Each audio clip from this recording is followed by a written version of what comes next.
Je me considère être un scribe, donc ce qu'on appelle de nos jours un écrivain, un conteur. Je suis né en Égypte il y a très longtemps et j'ai grandi là-bas jusqu'à l'âge de 19 ans. Et puis je suis parti pour le Liban où j'ai poursuivi mes études et je suis venu en France en plein mai 68. Et je me suis régalé à être sur les barricades sans trop savoir pourquoi.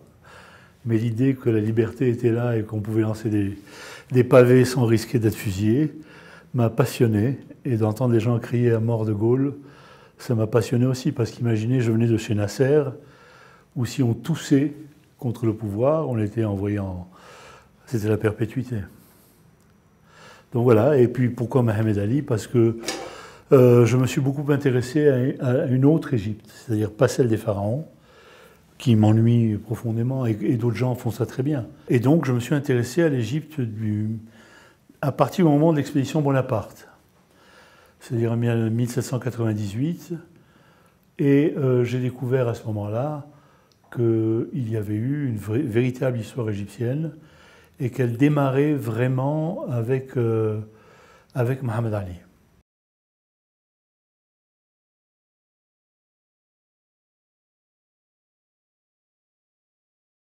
C'est un personnage absolument extraordinaire, né à Kavala, en Macédoine, à l'époque où c'était l'Empire ottoman, évidemment, et puis ne sachant ni lire ni écrire, collecteur d'impôts, négociant de tabac, on ne sait pas très bien. Ce qu'on sait, c'est qu'il n'était pas d'origine albanaise, comme on a coutume de le raconter. Il n'y a aucune trace de famille albanaise, mais bon, toutes les biographies, on raconte qu'il était d'origine albanaise. J'ai rencontré son descendant qui était Fouad II, le fils du roi Farouk, puisque toute la dynastie vient de là, qui m'a confirmé que jamais Mohamed Ali n'a eu une goutte de sang albanais. Et quand Bonaparte envahit l'Égypte, les Turcs sont fous de rage et décident d'envoyer un contingent pour déloger l'armée française. Avec l'aide des Anglais, évidemment, qui n'en manquent pas une quand il faut s'attaquer à la France. Et Mohamed Ali a fait partie d'un contingent albanais. C'est peut-être de là d'où vient cette réputation. Et il a débarqué en Égypte en 1801, si ma mémoire est bonne. Et il a délogé, les Ottomans, les Turcs, avec l'aide des Anglais, ont délogé Bonaparte. Et l'armée d'Orient est partie la queue entre les jambes sur des bateaux anglais, puisque la flotte française avait été détruite dans la baie d'Aboukir. Donc Mohamed Ali se retrouve là. Mohamed Ali va donc arriver en Égypte et va se retrouver entre trois puissances opposées. Les Turcs, les Mamelouks et les Anglais. Une fois les Français partis, ce sont ces trois forces qui sont en présence. Et chacune des trois n'a qu'une seule envie, une fois les Français partis, c'est de dévorer le gâteau égyptien. Et c'est à qui va prendre le pouvoir. Alors, c'est là que Mohamed Ali va faire preuve d'un génie machiavélique. Il va les laisser s'entretuer, s'entre-déchirer. Les Turcs contre les Mamelouks, au sein des Turcs, des pachas, Khosrou Pacha, entre autres, se déchirent la proie. Chacun des pachas veut prendre la tête de l'Égypte. Et les Anglais qui regardent ça, mais qui ne peuvent se contenter que d'appuyer un parti contre l'autre, parce qu'ils ont signé avec les Turcs un accord. Une fois les Français partis, eux aussi partiraient. Donc ils ne peuvent pas rester en Égypte. Donc les Anglais finissent par partir, et Mohamed Ali est là, entre les Mamelouks et les Turcs. Et il va observer ce qui se passe. Il est très fidèle aux fameux Albanais, avec qui il a débarqué en Égypte. Il s'est noué des liens entre eux. Probablement qu'il parlait l'albanais, parce que la Macédoine, Kavala, c'est pas très loin de l'Albanie. Et il attend. Et il commence à bouger les pions. C'est un jeu qu'il faut lire, parce qu'il est très complexe. C'est du génie politique. Quand il décidera de prendre parti d'un pacha, il le prendra contre l'autre. Et puis quand il sentira que ça tourne mal, il prendra l'autre. Enfin bref. C'était non, c'est pas moi, c'est lui. Voilà. Et il va jouer ce jeu politique jusqu'au moment où, et c'est la première fois dans l'histoire de l'Égypte de cette époque, où ce sont les imams qui vont décider de nommer Mohammed Ali gouverneur d'Égypte. C'est eux qui vont aller le chercher chez lui à la maison et qui vont lui dire « on veut que ce soit toi qui nous dirige ». Et c'est un acte inouï. Et il va la jouer très bien en disant « ah non, non, moi je veux absolument pas le pouvoir, ça ne m'intéresse pas », jusqu'au moment où ils vont le supplier. Et là, bien sûr, grand seigneur, puisque ça vous fait plaisir, je prends la tête de l'Égypte. Et il va éliminer les gouverneurs, les pachas qui représentaient un danger, et il va ensuite éliminer les mamelouks, qui restent quand même la gangrène de l'Égypte. Ils sont là, ils ne bougent pas, ils sont... Bon, c'est des familles, des maisons, comme on dit, très puissantes, des cavaliers fabuleux. Ils ont été battus par Bonaparte, mais parce que Bonaparte avait l'artillerie qu'il n'avait pas. Donc, en 1805, si ma mémoire est bonne, il décide d'éliminer les Mamelouks, qui reste son dernier obstacle pour vraiment gouverner l'Égypte. Il invite les grands chefs Mamelouks à la citadelle du Caire, citadelle qui surplombe le Caire, qui est un endroit stratégique. Et il les invite pour festoyer. On parle de 500 chefs. Et là, à la fin de la cérémonie, ils repartent à cheval. Mais il faut connaître la citadelle du Caire pour comprendre que c'est un labyrinthe de petites ruelles qui serpentent jusqu'à ce qu'on arrive en bas de la citadelle. Ce n'est pas des avenues. Et profitant du fait que la cavalerie mamelouk est embarquée dans ces ruelles, il va faire tirer sur eux par les terrasses. Et ça serait un massacre absolu. Et il aura décapité complètement la puissance mamelouk à ce moment-là. Donc voilà, dès ce jour, il est maître de l'Égypte.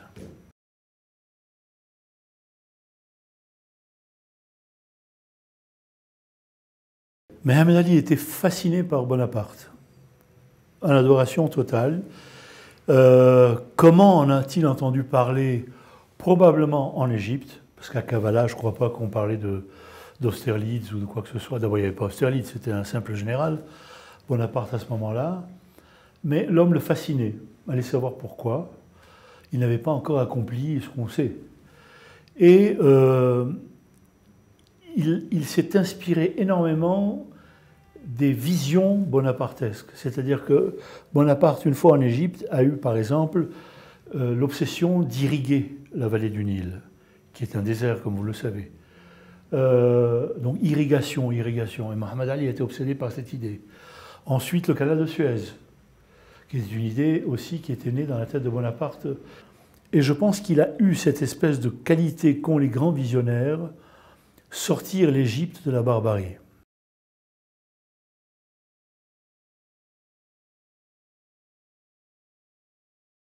Écoutez, elles sont énormes. Il va faire installer le télégraphe. Il va asphalter, macadamiser, paver les routes d'Alexandrie.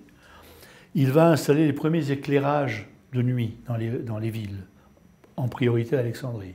Il faut savoir que l'Égypte que trouve Mohammed Ali est en ruine totale, occupée depuis presque 2 siècles par les Turcs, par les Mamelouks qui ont succédé aux Turcs, enfin qui sont omniprésents. C'est un pays exploité par une espèce de bourgeoisie turque et mamelouk qui est à l'agonie. Les gens marchent pieds nus, enfin il n'y a rien, aucune culture, il n'y a rien. Et il n'y a pas de route asphaltée. C'est un pays qui est dans le Moyen-Âge. Et donc Mohammed Ali va très vite comprendre qu'il faut tout le pouvoir de ce pays et il va chercher à le tirer vers le haut. Ça va être son obsession première. Et pour ça, il va faire appel à des Français, essentiellement. Et ce qui est formidable, à tous les gens de qualité, quelle que soit leur religion. C'est là où il a une vision fantastique, surtout de nos jours, où on met des gens dans des cases, chrétiens, musulmans, juifs. Lui, il va prendre des Arméniens, des Coptes, et s'il avait pu, il aurait pris des Juifs, et qui vont travailler pour lui. Son ministre des Finances, Bogossian, était un Arménien. Et il va estimer que la qualité ne se juge pas sur sa religion, sur sa race, sur sa couleur de peau. La qualité d'un homme, c'est ce dont il est capable de faire. Et c'est comme ça qu'il va, entre autres, faire venir à ses côtés un médecin qui s'appelle Clotte, docteur Clotte, qu'on a appelé Claude B après, qui va fonder l'école de médecine. Donc la première école de médecine égyptienne va naître sous Mohammed Ali. Lambert va créer la première école vétérinaire. Vous imaginez, nous sommes en 1800 et quelques. Et il va fonder une armée. L'Égypte n'a pas d'armée. Jusque-là, c'était les Mamelouks et les Turcs. Donc il va créer la première armée égyptienne. Et pour la créer, il va prendre un général français qui s'appelait le colonel Sèvres, donc pas général mais colonel, qui va devenir ensuite Soliman Pacha. Et donc voilà, il va mettre en œuvre tout un tourbillon de travaux publics, d'écoles, d'universités. C'est quelque chose que peu de gens peuvent imaginer. Et il va faire quelque chose d'incroyable, il va construire la première flotte égyptienne dans un pays qui n'a pas de bois. Il n'y a pas de forêt en Égypte. Et il va réussir à importer du bois de Syrie et construire une flotte, mais très impressionnante. Alors, l'armée égyptienne, ce n'est pas pour moi insultant que de dire que le peuple égyptien n'est pas un peuple guerrier. Il est capable de révolution, il l'a prouvé dans son histoire. Il est capable de se révolter contre le pouvoir, mais ce n'est pas un homme capable de partir en guerre. Ce n'est pas un Turc, ce n'est pas un Syrien. Ça, ce sont de vrais guerriers. Donc, ils étaient encadrés par des Turcs. L'armée égyptienne était encadrée par les Turcs. Mohammed Ali avait coutume de dire « Je mets des Turcs en avant pour forcer les Égyptiens à avancer et des Turcs en arrière pour les empêcher de reculer. » Et c'est devenu une armée assez exceptionnelle qui a permis à Ibrahim Pacha, le fils de Mohammed Ali, qui était en fait le bras armé de son père, d'aller entamer une campagne dans la péninsule arabique où il va conquérir toutes les villes saintes, la Mecque, Médine, etc. Ça sera un massacre épouvantable dont les Saoudiens ne se sont pas remis aujourd'hui. Donc quand vous dites Mohammed Ali en Arabie Saoudite, c'est le plus terrible des tyrans. Ibrahim Pacha, grâce à cette armée, va arriver aux portes d'Istanbul. Il faut le savoir. Pourquoi? Parce qu'à un moment donné, Mohammed Ali a eu plus qu'une seule envie d'être ce qu'on appelait un vice-roi d'Égypte. Il ne faut pas oublier que l'Égypte était toujours vassale d'Istanbul. Mohammed Ali a eu envie de l'indépendance de l'Égypte. Et ça, c'est quelque chose d'absolument incroyable. Donc le prince va se révolter contre son sultan. Et il va demander que l'Égypte soit indépendante. Évidemment, la Turquie va lui dire « Mais tu es complètement fou. Il n'est absolument pas question que nous lâchions l'Égypte. Les Français vont l'appuyer. Ils vont appuyer l'indépendance égyptienne. Les Anglais qui étaient côté turc vont évidemment tout faire pour l'empêcher. Et il va y avoir à un moment donné un conflit armé entre les Turcs et l'Égypte. Et Ibrahim Pacha va partir avec l'armée égyptienne. Il va arriver à 100 km d'Istanbul, en détruisant totalement toutes les armées turques sur son passage. Et c'est à ce moment-là qu'il écrit à son père « Laisse-moi y aller ». Mais c'était un moment de l'histoire absolument extraordinaire. Ça veut dire que l'Empire ottoman allait s'écrouler ce jour-là. Et que l'Europe, qui rêvait de se le partager, n'allait plus pouvoir, puisque Mohammed Ali allait mettre la main sur la Turquie. C'était un acte politique que ce qu'on appelle les grandes puissances de l'époque n'auraient jamais supporté. Donc l'Europe à ce moment-là est debout, les Russes, les Anglais, tout le monde est affolé, et on menace Mohammed Ali à ce moment-là de tout, et on lui ordonne de faire demi-tour. C'est pour vous dire à quel point l'armée égyptienne était puissante.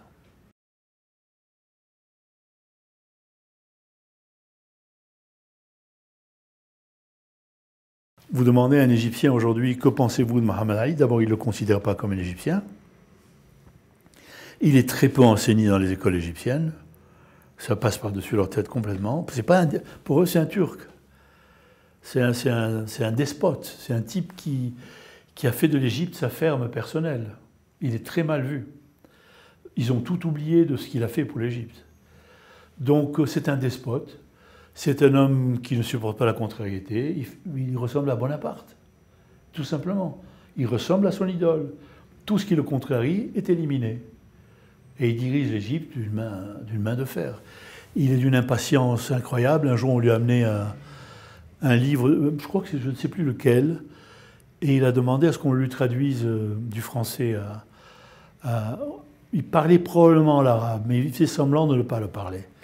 C'était sa ruse à lui. Il écoutait les gens parler, il disait qu'il ne comprenait pas ce qu'on disait. Et à mon avis, il devait le parler. Il a demandé qu'on le traduise en turc. Et il a dit combien de temps ça va prendre. On lui a dit 2, 3, 4 mois. Alors il a fait venir 2 traducteurs, il a coupé le bouquin en 2, il a redonné à chacun, il dit maintenant ça prendra 2 mois. C'est pour vous dire l'impatience de cet homme. Autre chose aussi concernant, vous parlez de l'État, son inculture concernant l'Égypte pharaonique. Les Égyptiens de l'époque sont nés parmi ces monuments, mais n'en ont pas du tout compris la valeur. Pour eux, c'était des vieilles pierres. Et quand il a été question de construire un barrage sur le Nil, l'ingénieur cherchait des pierres, des carrières, etc. Et Mohammed Ali lui a dit « Mais pourquoi vous n'exploitez pas les pyramides ? Il y a toutes les pierres du monde que vous voulez. » C'est pour vous dire à quel point il s'en foutait totalement. Il n'avait aucune notion de cet héritage extraordinaire. Il a fallu que Champollion arrive en Égypte et dise « Vous êtes devenus tous fous. » Tout ce qui avait été noté par l'expédition Bonaparte, les dessins des temples, énormément de temples avaient disparu parce qu'on employait les pierres pour bâtir des maisons. Voilà. Je vous disais, il n'a aucun impact sur l'Égypte contemporaine. On l'a marginalisé, d'autant que son héritage a souffert, puisque c'est le pouvoir. Normalement, après sa mort, c'était son fils Ibrahim Pacha qui devait hériter, et le malheur a voulu que son fils meure avant lui. Et c'est son petit-fils Abbas Pacha qui a pris le pouvoir. Et on est tombé là sur une sorte de mélange de djihadistes avant l'heure, ou de ce qu'on appelle aujourd'hui un islamiste, je n'aime pas beaucoup le mot parce que je n'aime pas mêler le mot islam à des pirates, mais un fou qui estimait que tout ce qui était école française devait disparaître, que la musique était interdite, qui a fait détruire des écoles, enfin un abruti total, qui heureusement il a été assassiné ensuite. Et puis bon, l'Égypte a connu ensuite une chute assez dramatique.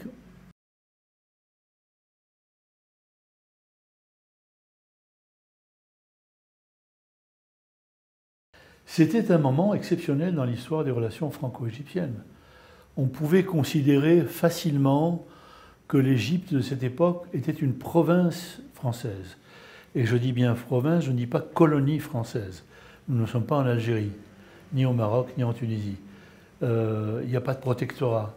C'est une relation d'amour entre la France et l'Égypte. Il y a eu véritablement une passion.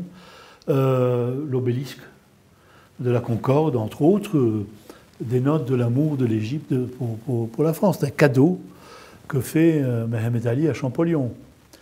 Il y a eu plein d'actes comme ça qui ont démontré l'attachement de la France. Et puis l'Égypte était devenue tout à coup francophone. Moi j'ai grandi dans une Égypte l'anglais n'existait pas. Si, il existait comme langue secondaire, mais tout le monde parlait français. On s'étonne beaucoup de savoir que beaucoup d'Égyptiens parlaient français, que les boutiques, les enseignes étaient toutes rédigées en français, mais ça vient de l'époque de Mohammed Ali. Le français était omniprésent. L'influence de la France dans le Levant prend peut-être sa source dans l'Égypte, oui. Bonaparte a ramené l'imprimerie, parce que je parle mal de Bonaparte, parce que je n'ai pas aimé, j'aime pas les dictateurs et j'aime pas les gens qui m'ont occupé les autres pays, mais Bonaparte, il faut lui reconnaître quand même qu'il a sorti l'Égypte pharaonique des sables du désert, grâce à Champollion, après, etc. Il est arrivé avec des savants, il n'est pas arrivé uniquement avec des militaires. Donc Bonaparte a joué un rôle très important dans l'apport de la culture française. Et puis, la France a tellement influencé le règne de Mohammed Ali que les petits-enfants de Mohammed Ali, entre autres le Khedive Ismaïl, Tawfi et les autres ont voulu faire du Caire un petit Paris. Le calife Ismaïl était amoureux de Paris. Donc quand il a vu ces rues, l'opéra, etc., il a fait venir des architectes pour qu'on construise les mêmes avenues au Caire, les mêmes jardins, un opéra, etc. D'ailleurs, qui a ruiné l'Égypte. L'Égypte était ruinée financièrement. Il a tellement dépensé d'argent que, bon, donc l'influence française était bien présente. Et elle a dû irradier. De nos jours, je pense qu'il est très intéressant de s'intéresser à des personnages, il n'y a pas que lui, tels que Mohamed Ali. Je pense qu'à tous égards, Bonaparte peut le comparer. Quand on voit l'œuvre Bonaparte en France, l'université, le code napoléonien, etc., ils sont très similaires, les deux hommes. Et je pense qu'on ne peut pas ne pas s'intéresser à un homme qui a pour mission, qui se donne pour mission de sortir un pays des ténèbres. Ce qui était le cas de l'Égypte. Et surtout, quand on voit ce qui se passe de nos jours, un homme qui fait abstraction des facteurs religieux. C'est-à-dire qu'il y a une tolérance extrême à l'égard de tout ce qui est religion. Et l'Égypte en a gardé la marque très longtemps. Très longtemps. L'Égypte était l'un des pays les plus tolérants de la région, il faut le savoir. Quand il y a eu des massacres de chrétiens au Mont-Liban en 1860, les chrétiens ont fui pour l'Égypte. Mon arrière-grand-père devait venir ou du Mont-Liban ou de Syrie. Donc, c'est vous dire, les Juifs, la colonie juive égyptienne était extrêmement importante. On parle de 300 000 à 400 000 personnes, c'est énorme. Ils avaient leur radio, leur équipe de basketball, on oublie tout ça. Les jours de fêtes juives, l'Égypte s'arrêtait de vivre. C'était comme Noël ici ou le 4 juillet en Amérique. Les gens ne savent même pas imaginer que la présence juive au Caire était aussi importante que celle des chrétiens. Et ça vient de Mohamed Ali. C'est lui qui quand son fils entre dans Jérusalem, la première chose qu'il déclare, il n'y a plus de taxes pour les chrétiens qui viennent visiter Jérusalem, ni pour les juifs. Ce sont des actes d'une grandeur qu'on ne soupçonne pas. Donc moi, je pense que s'intéresser à Mohamed Ali, c'est s'intéresser aussi à l'acceptation de l'autre.